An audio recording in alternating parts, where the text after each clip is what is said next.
Welcome to the Wealth Without Wall Street podcast, your guide to understanding how to get out of the Wall Street rat race and start your own mailbox money lifestyle. Now, don't let these handsome Southern draws fool you. These financial minds are teaching our country to enhance savings, increase cash flow, and create passive income, all without the help of Wall Street. Are you ready to break through? Now here are your hosts, Russ Morgan and Joey Murray. Welcome into the Wealth Without Wall Street podcast. You are in for a treat today. You're so used to hearing Russ, the idea guy Morgan, and me, Joey, the Italian stallion Murray. Today, we have brought our oldest daughters in, and our feeble attempt, I don't know about you, Russ, but to hand down knowledge that you and I have learned across the years and wish we had learned when we were our daughter's age. Yeah. Well, I thought you were going to say when we were our daughters, and hopefully no one would confuse the Italian stallion. That's right. With a daughter. But no, I do love the fact that we get a chance here for many reasons to share with you something hopefully you can share with your kids, regardless of what their ages are. And this is our feeble attempt to kind of break down a book that we love, Rich Dad, Poor Dad. But I don't know if you knew this, but Robert Kiyosaki created one for teens to make it simpler. And he wrote this book in 3 parts. And so we're going to go through each part. So this is part 1.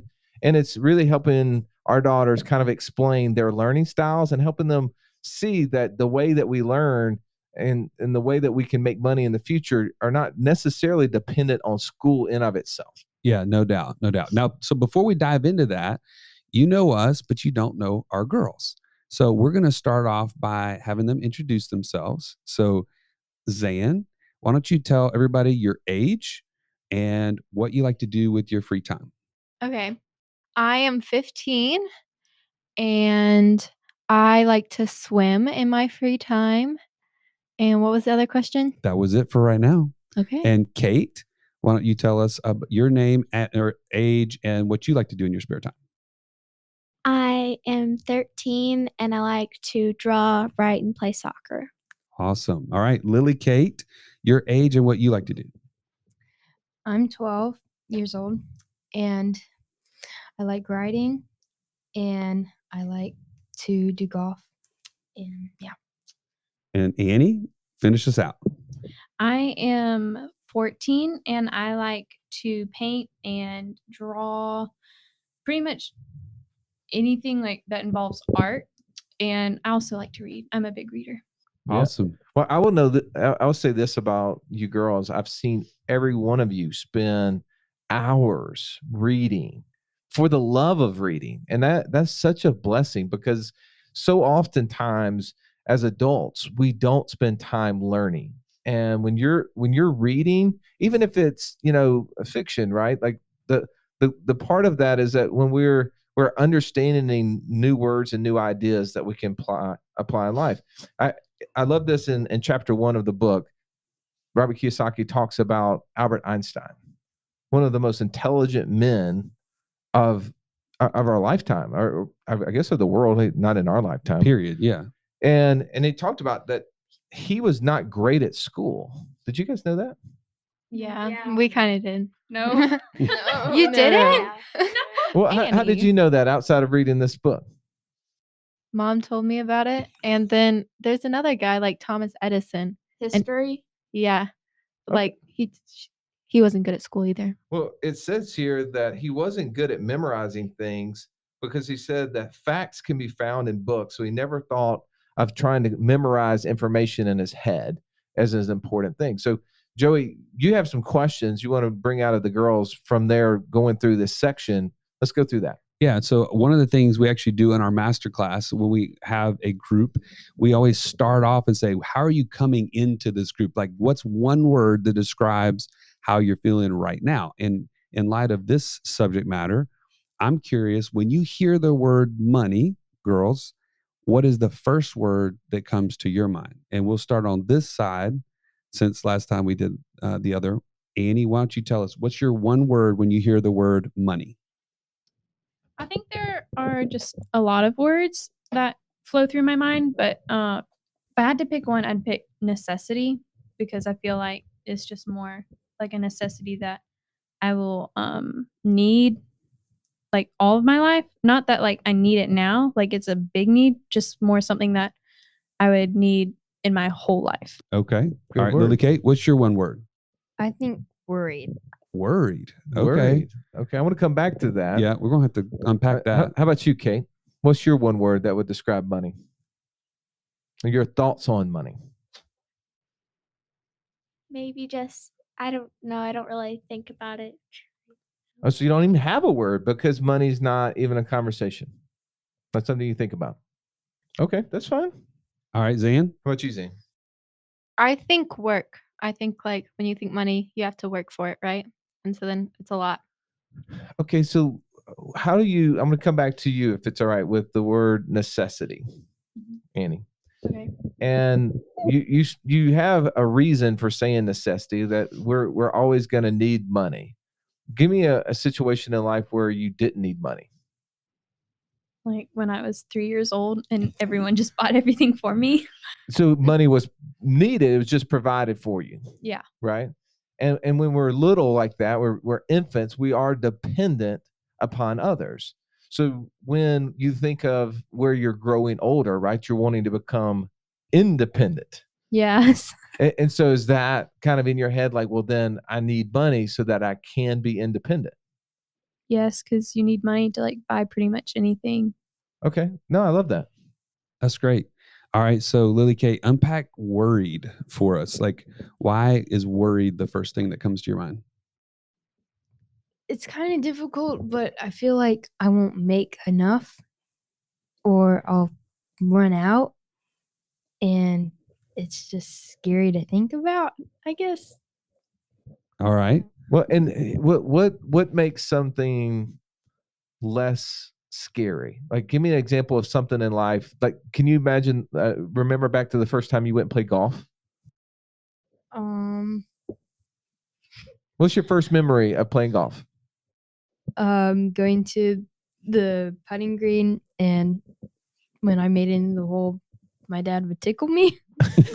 He would tickle you. He'd be so excited to tickle you. Yeah. All right. Well, that's an awesome thing, right? Now, do you remember the first time you went and played in a competition with golf? Well, it's kind of silly, but the old ladies would give us drinks, so it just The old ladies would do what?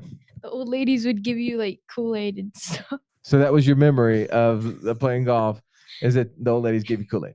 Yeah. Okay. But do you have any memories of being scared, like being up on the first tee, getting ready to hit it and wondering, is it going to go in the direction I want it to? Yeah, I would feel kind of nervous because everyone was watching me. Right. And as you went through the day and you were playing more shots, did you have that same level of intimidation or fear, or did it get better every shot you played? It kind of got better. Yeah, because you were actually facing that fear, right? And action is what overcomes fear. This is the same thing with adults. That's right. A lot of times as adults, we can get fearful of the unknown, right? I mean, I would imagine this podcast could be a little bit scary for a 13-year-old, 12-year-old, 14-year-old, 15-year-old, because it's not something that you've ever done. But every minute that we're in here, you're going to learn a little bit more. Sam, so you mentioned, and your word was work. Talk a little bit about work. What does work even relate to you? Like, how do you relate to the word work? It's like you putting your energy into something so that you can get something out of it. Oh, that and everything that's worth achieving requires some level of work, doesn't it? Yeah, it does. Now, one of the things that you're going to be learning as you're reading through this book, Rich Dad, Poor Dad, he's talking about how do we put effort in on the front end towards something and create the result that could be lasting forever, that we could create what's called passive income, or where we could be business owners where someone else's work produces that money for us. How does that sound? That would be really nice because then I don't have to do anything. That's right. That's what Mr. Joey says all the time. Yeah. All right. So shifting a little bit, there was one part in the book where Robert Kiyosaki asked you to journal about what it is that you want. And it's a little bit generic, a little bit ambiguous, but I'm curious to know what did you girls come up with when he said, what did you want? Like, what were some of the things that you journaled about? And Lily Kate, why don't you tell us really quickly a couple of those highlights? I'm pretty much, I don't know, I guess, satisfied with what I have. So I don't necessarily want to buy. I usually save my money. So I don't really have a list of things that I want. Isn't that interesting? Because a lot of times we hear people that are super successful in life, and they seem to always be wanting something new, and yet one of the words that come out of their mouth most frequently is unfulfilled. Mm-hmm. But yet, at such a young age, you've learned that more things doesn't actually relate to that. Like, you're satisfied with what you have, and if you can apply that later on in life and continue that, that will be amazing. It's huge. Kate, what about you? What did you learn through the journaling part? I wrote that I wanted a soccer goal You wanted a soccer goal and a phone. and a phone. Both things that are great objectives, right? So a soccer goal because you play soccer, Yes. and a phone because your older sister has one, and you need someone to pick you up. And I want to talk to my friends. You want to talk to your friends? Well, you are talking to your friends right now. They're listening to this podcast, aren't they? With no phone. With no phone. How about you, Annie? What was a word that came to mind as you were doing your journaling? I was thinking more like about what I want in the future, not necessarily what like I want now. Like I would want a car when I turn 16. Yeah. And I'd want like a nice business when I grow up. Like that would be really time consuming, just so that like I could have like still like more fun in life. And I guess just like an easy lifestyle and like just like kind of things like to be kind of easy. Yeah. That sounds like a pretty good formula. What do you think, Russ? No, I love that. I love cars and easy lifestyles. All right, Zan, what about you? It's hard coming up behind Lily Kate, you know. She's like, I'm okay with anything. But You're getting ready to like roll out the list. Hold on. Boom. Yeah. Drop that thing out. Santa's list coming at you. right. I definitely want a car too. I wanted a Jeep and my dad was like, no. So Mine too. kind of sad. But yeah, a car. And then I want a pair of shoes. I've got not like any pair of shoes, but I got a pair of shoes or a pair of on shoes. mind. Like in my mind that I want. So What are these? Are they like Jimmy Choo's? What are we talking here? I don't know what that is. Good. I am glad you don't know what that is. Yeah. But Joey, do you see Yeah, that yeah. apple didn't fall too far from the tree, does Yeah, I was it? about to say, your dad's right behind you. Leading the way on the shoes train. Yeah. Well, so another part of this first chapter is Robert Kiyosaki went through, and he wanted to help you understand your learning style, right? He kind of walked through several different areas. Your verbal linguistic intelligence, your numerical intelligence, your spatial intelligence, your musical intelligence, physical intelligence, interpersonal intelligence, intrapersonal intelligence, and your natural intelligence, and lastly, your vision. And he had you go through those and on a scale of 1 to 5, 1 being the least, 5 being the highest, which one did you relate to the most? And he kind of gave summaries underneath. Joey, would it shock you as I went through all of those, I rated myself a 5 across the board. Oh. On all of them? yeah. Sure, Just, Dad. what did you rate on humility to? Was that also a 5? I didn't find humility on the list. But I mean, I will say that I was a little bit nervous when I got to the musical intelligence because I don't have quite the voice for radio. Quite? Would you say quite is a strong word? Yeah. Well, but see, when I read through musical intelligence, it said, are you tapping a pencil or drumming your fingers right now? Head for number 5. And I'm like, yes, my foot is always tapping. It's usually tapping the gas, but yeah, that sounds right. Are you especially in tune with sounds, rhythm, and rhymes? Yes. In tune is rough. In tune is the key word there, Russ. Yeah. In tune? Yeah. No? He used to sing my sister a song and she now sings it off tune. So Congratulations. In Tim's rough. All right. Well, I'm going to turn this around on you girls then. So tell me, I'll let you go first, Annie. Tell me, yes, what out of all of those that you went through, which one or two did you resonate most with as your learning style? I think spatial intelligence and verbal linguistic intelligence. Okay, talk a little bit about that. Help me understand, like, what about that did you connect with the most? Spatial, probably just because I see like shapes and different things like just differently than most people, because I don't know, I remember them more. And like colors, I love colors. Like I color code lots of my notes and different things just because it helps me remember them. Right. I guess verbal linguistic because I just love to read. No, so I will say this: I've been so blessed by your artwork, your doodling, right?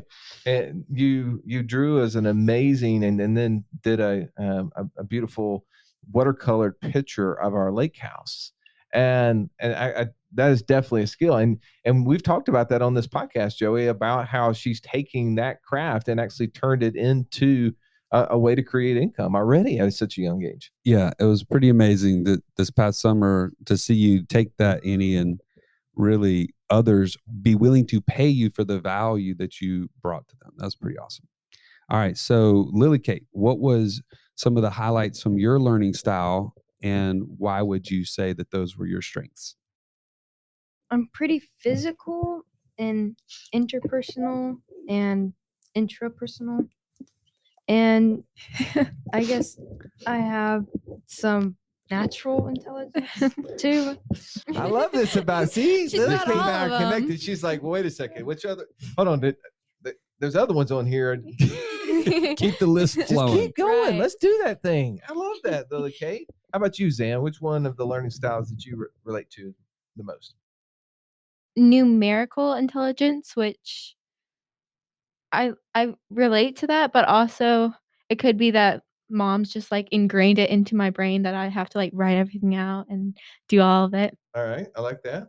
And then physical intelligence, just because I swim like 6 days a week for like almost 2 hours, and so then I kind of relate with that more. Kind of aware of the muscle movements and things that are Right. going on at the same time. And I will say this too, like one of the things I've got to observe and use, and I think this is one of the things that's going to make you be very, very successful in life, is that you push through areas where others will stop.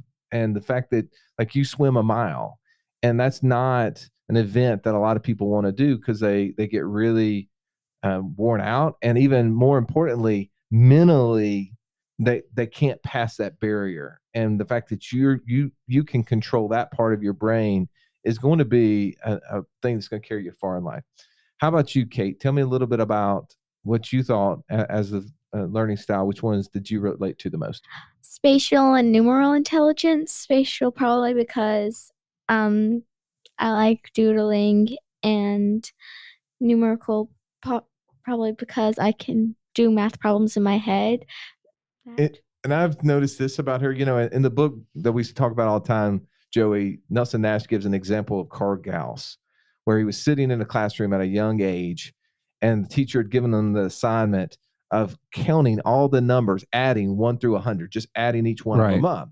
And the story goes that he was sitting there, and he was just staring out the window for like 5 or 10 minutes. And then all of a sudden wrote a number on his little chalkboard.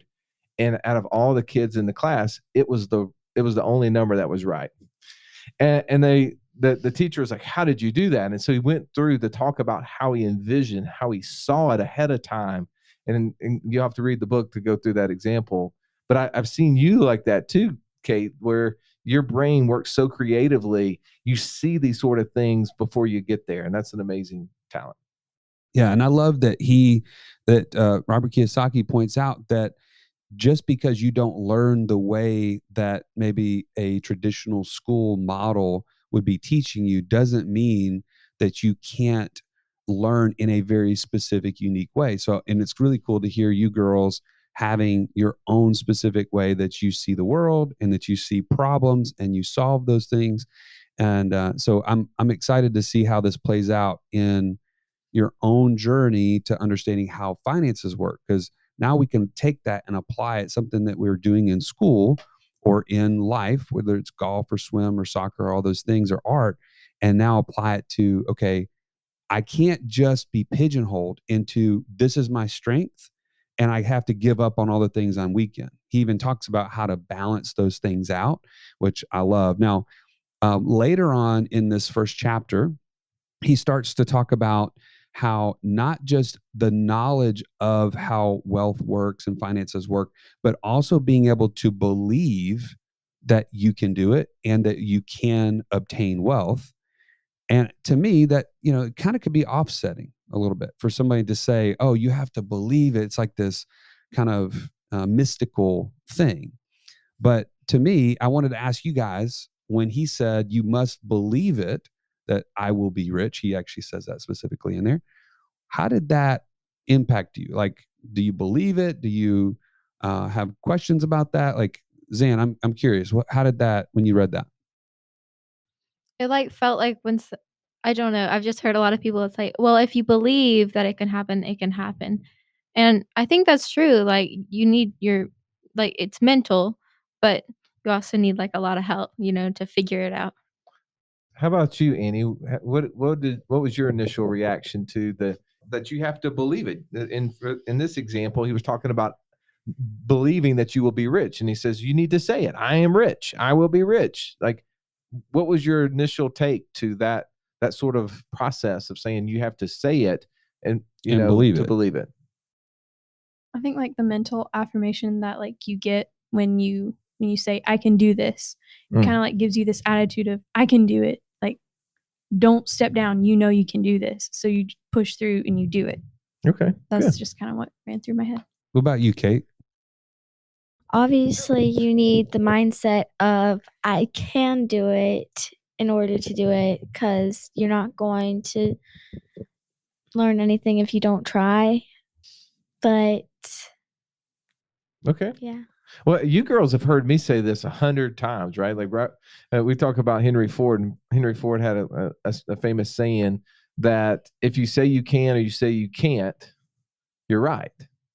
And I believe that to be true. And when we've gone running before, Kate, remember? I was like, when we're running, if your brain tells you you're going to stop, you're going to stop. But you got to be willing to push past that. You can say, I can make it. I can go that extra distance.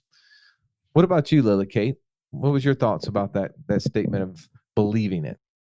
Well, I thought it was very impacting and very useful, because usually people sometimes just read it to read it, but also What do I tell you at your golf tournaments to do right before you're going to hit your shot? to take my time. And This will be a good shot.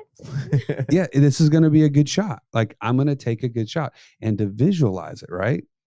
Mm-hmm. Like, even as awkward as it may be, Lily Kate will stand out there on the fairway, and she'll stand behind her shot, and she'll close her eyes for a second and picture her hitting the shot that she wants to hit. And if you can put it out there in front of you, there's more of a chance you're going to actually do it than if you never even gave yourself the chance. So anyways, I just thought that was interesting. But well, one of the things too, as we start to wrap this up, and I really appreciate you girls like going through this, because there's other moms and dads that are listening to this, and they're excited that they could even have this conversations with their children. The fact that we're failing through this thing, we're failing forward in this moment. But one of the parts that Robert Kiyosaki went through here is he gave two different sentences, and he wanted us to go through this kind of exercise to see how we felt when we said this. So one of them, Zana, I'm going to have you read this, if that's okay. Bring this closer to you.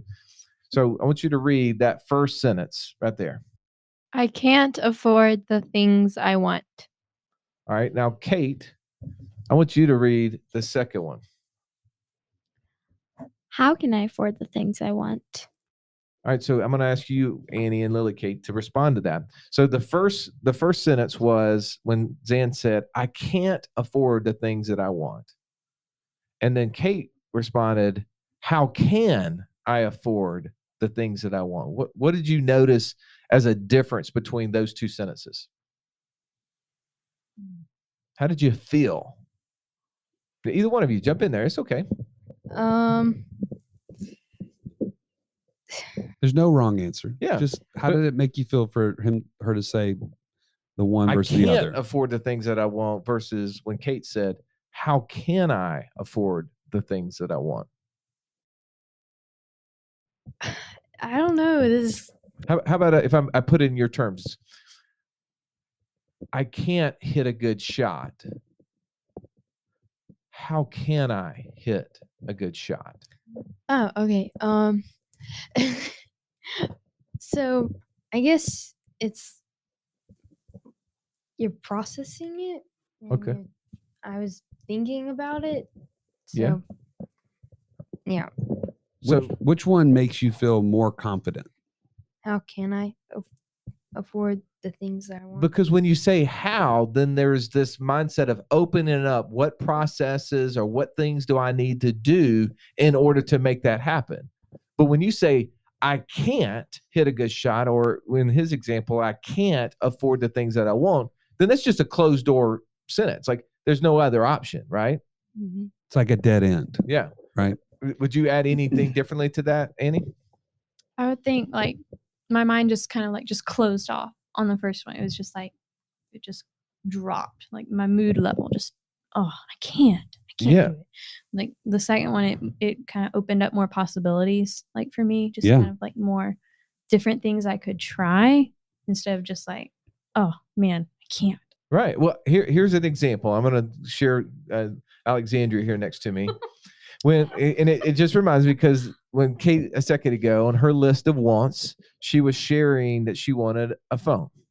And I can remember when Alexandria was wanting a phone as well. Oh, She came to Megan and I, and she could come up with a list of all the reasons why she should have a phone. I did. I wrote a paper. She did. She literally had these just beautiful things. And then inside of that, she started adding as to why she needed a smartphone and not a flip phone. Right. And it was, I won't go through all the points, but what she had done in that thought process was figuring out, how do I get it? And she was listing all the beautiful reasons as to why it was really in our best interest that she had a phone. And I hope that as you girls are, we did that with our allowance one time. We wanted to raise. Yeah, they did a good job with that. Well, see, that's Annie did it. But that's a process, right? And when we think about things from that light, we open up doors. It doesn't mean we always get those things, but it creates opportunity, which is a beautiful thing. All right. So girls, I am excited that we are on this journey together to go through these 3 parts in this book. You've done a fantastic job today. So hats off to you for your very first podcast. We came into this with a 1-word question or answer about when you hear the word money. And now on the way out of this podcast, I want to hear what's 1 word that describes how you are approaching the rest of this book and this process. Like, just tell us what you're feeling right now. Annie, you go ahead and start us. I would think,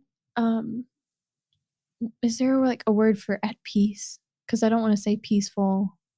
I say peaceful is fine. Okay, peaceful, because I know there are more possibilities for me to get what I want and to have the necessity achieved. All right. Zan? I'm excited. I'm excited to learn about it, but also, I'm interested and excited because I don't know. You have to pick one. Excited then. Right. I'm really excited. All right. Lily Kate, your word. I guess I feel better than worried. Better? Better than? Okay. We'll take better. We'll go with better.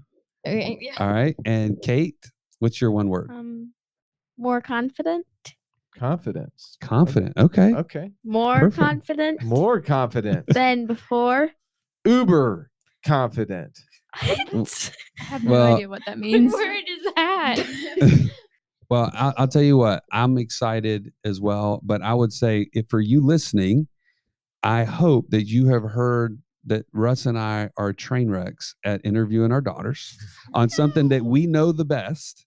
And it will give you confidence to do the same thing, to just open the door to have these conversations now instead of waiting till later. There's no time like the present to start investing in your children and in their futures. And so, anyways, Russ, any parting thoughts from you? No, I think you said it best. And I hope you'll come back and listen to the next 2 episodes we're going to do with the girls as we continue through this book. And I would love for you to, in the community, as you are reading the book with your kids, to take a picture of you and them as you go through that, and just put some of the answers to these same questions that your children were responding to in there, to be an encouragement to others, so that they see that it is possible to have these discussions. And nothing's perfect, but man, done is The new perfect. That's right. So thank you for listening to this episode, and we'll see you at the next one. Goodbye. Bye.